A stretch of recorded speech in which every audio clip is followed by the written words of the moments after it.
Qala Sa'du qala Sa'du fi Syarhil Maqasidi bada an dzakara adillata wujudis sani wa khalafatil mulhidatu fi wujudis sani'i lakin la bima'na annahu la sani'a lil alam bal bima'na annahu mutanazzihun an ayyat sifa bil wujudi li'annahu minal mutaqabilati wa huwa muta'alin ay ayat an ayati sawa bi syai'in minha mubalaghatan fit tanzihi.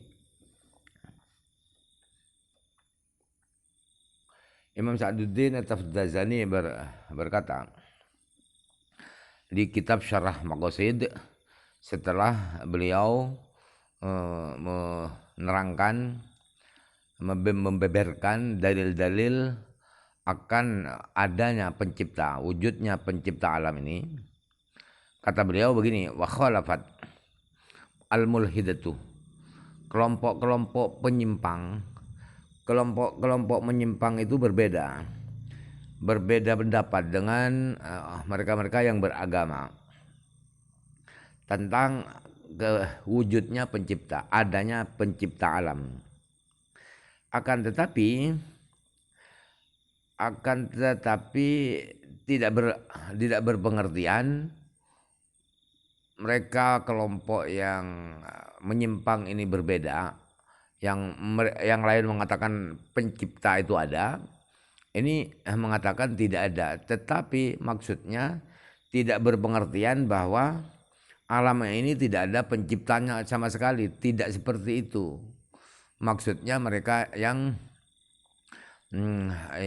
berbeda pendapat itu, mulhidah itu. Tetapi maknanya, artinya alam tidak ada pencipta itu ialah tidak wujud pencipta itu ialah bahwa pencipta itu jauh, pencipta itu terhindar dari jauh daripada sifat wujud. Pencipta alam itu tidak bersifatkan wujud, tidak bersifatkan ada. Begitu maksudnya mulhidah itu. Kenapa mereka mengatakan begitu? Bahwa pencipta alam itu tidak bersifatkan ada. Pencipta alam itu tidak ada, tidak bersifat ada. Jadi artinya alam itu ada, pencipta alam itu ada, tapi tidak bersifatkan ada. Kenapa mereka berkata begitu? Karena wujud itu adalah minal mutaqabilat. Karena sifat wujud itu termasuk adalah sifat-sifat yang saling termasuk sifat-sifat yang berlawanan. Atas bawah kan begitu ya. Dingin panas. Kemudian tipis tebal. Wujud kan ada, tidak ada. Nah, wujud itu karena sifat yang termasuk sesuatu yang sifat-sifat yang berlawanan. Padahal pencipta alam itu kata mereka ya adalah mustahil. Muta'alin itu mustahil bersifatkan salah satu daripada sifat-sifat yang saling berlawanan itu. Kenapa mereka mengatakan begitu? Mubalaghatan fit tanzih. Karena mereka berlebih-lebihan di dalam mengesahkan, di dalam mensucikan, dalam mengkultuskan pencipta itu. Itu pendapat siapa itu mulhidah itu. Wala khafa'a fi annahu hadayanun bayyinul butlani. Tidak samar lagi, tidak diragukan lagi bahwa pendapat ini adalah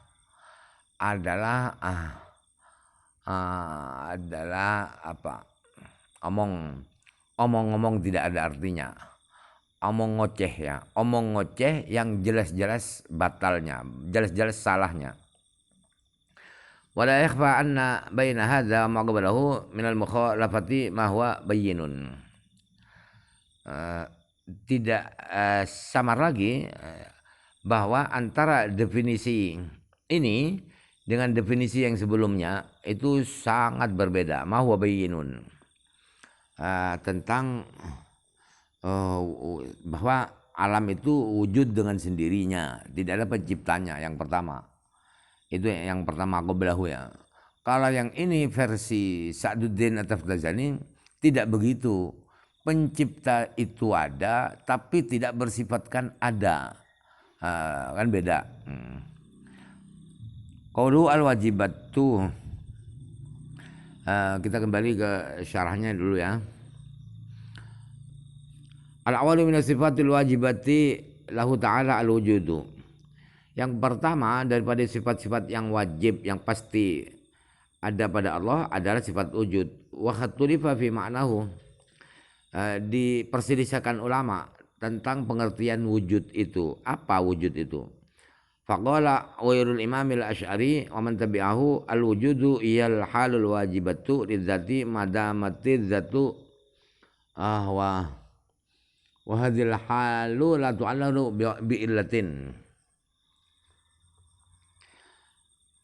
Menurut selain Imam Asy'ari dan para pengikut beliau, menurut selain Imam Asy'ari, apa wujud itu? Wujud itu adalah keadaan. Wujud itu adalah kondisi yang pasti ada pada zat. Selama zat itu ada. Sedangkan keadaan itu, kondisi itu la tu'allalu bi allatin, tidak beralasan, tidak diakibatkan oleh sebuah sebab, tidak disebabkan oleh sebuah sebab, tidak. Itu maksudnya la tu'allu bi allatin. Dan kita kembali ke syarahnya ya. Al-wajibatu lahu ta'ala ata bidzalika litansisi ala wujudi sifatihi ta'ala. Beliau pengarang musannif menyebutkan kata-kata al-wajibati. Itu alasannya adalah untuk menegaskan bahwa sifat-sifat Allah itu adalah wajib. Artinya wajib itu pasti. Al-wujudu ay az-zatiyyu bima'na annahu li dzatihi ay laysa bi ta'tsiril ghairi. Wa hadza wal musyaru ilaihi bi qaulihim mawjudun la an illatin. Sifat Allah adalah wujud. Yang pertama adalah sifat wujud. Maksudnya wujud itu wujud zati. Wujud secara zatnya Allah. Bukan oleh faktor oleh faktor luar. Memang zatnya Allah itu sendiri wujud. Artinya apa? Artinya sifat wujud Allah itu ya karena zatnya Allah. Wujudnya karena zatnya, bukan karena yang lain. Artinya laisa bi ta'siril ghairi. Artinya wujudnya Allah, keberadaan Allah itu bukan terpengaruh oleh selain Allah. Ya karena Allahnya itu sendiri, bukan karena zatnya Allah itu sendiri. Itulah yang pengertian itu yang diisyaratkan dengan kata-kata para ulama yang mengatakan bahwa Allah itu wujud tidak karena alasan. Itu yang dimaksud. Artinya karena memang zatnya Allah itu wujud. Begitu maksudnya. Allah itu wujud, Allah itu ada, tapi bukan karena alasan apapun. Falaisal muradu min qaulihim az-zati anna az-zata illatun fihi idz la yaqulu hu aqilun. Jadi yang dimaksud dengan kata-kata ulama bahwa Allah itu wujudnya adalah zati, zatnya sendiri Allah yang wujud. Itu dia berpengertian ialah bahwa zatnya Allah itu adalah alasan kenapa ada wujudnya Allah. Bukan begitu pengertiannya. Kenapa Allah punya sifat wujud? Ya karena zatnya Allah tidak begitu. Kenapa tidak begitu? Karena orang yang berakal siapapun tidak mungkin berlogika mengatakan seperti itu. Tidak mungkin. Kenapa Allah wujud? Ya karena Allah. Karena Allah maka wujud. Tidak begitu pengertiannya. Wa inna ma abaru bidzalika ma'a kauni dhahirihi laisa muradan li dhiqil ibarati alaihim kama afadahu Abdul Karimi.